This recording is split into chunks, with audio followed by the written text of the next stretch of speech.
warahmatullahi wabarakatuh.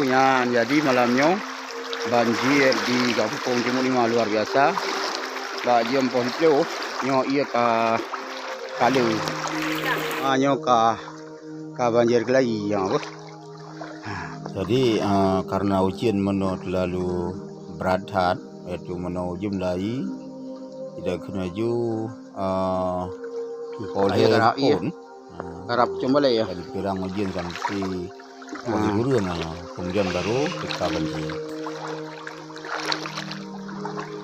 Nah, jadi nyamban posisi bang di ke bilik nyambannya ipah dalam komplek daya Najimul Huda Jumbo 5 dan kalian iya garap ngop balai ya garai iya cuma balai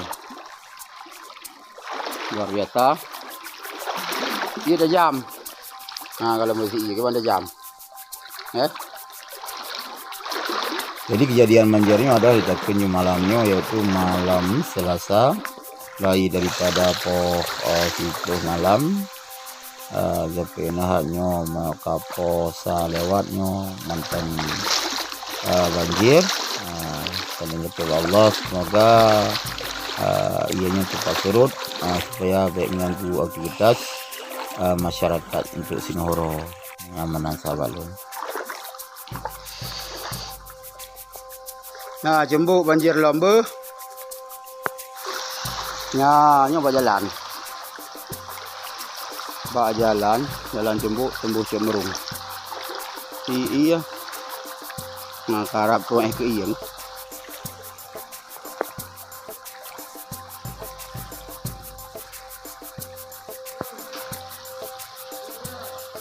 Iban. Hah? Nah, iya, Dina. Banjir. Jadi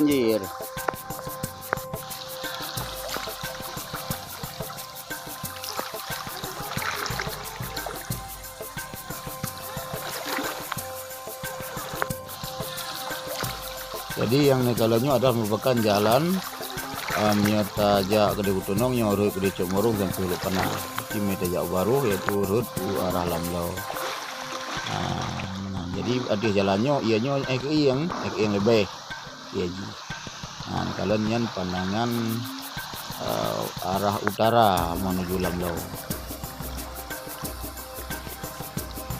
Darul Mandum.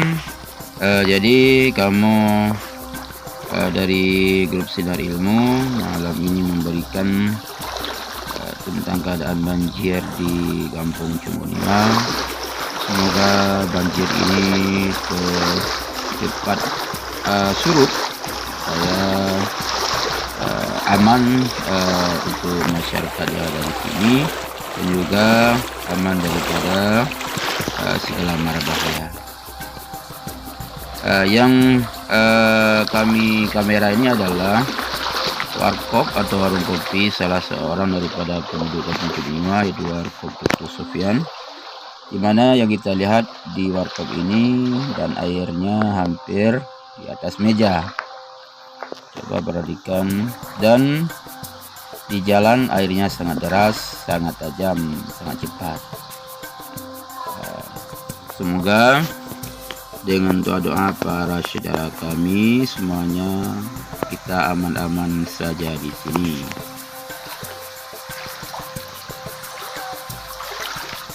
Iya, warung kopi Jumbo 5.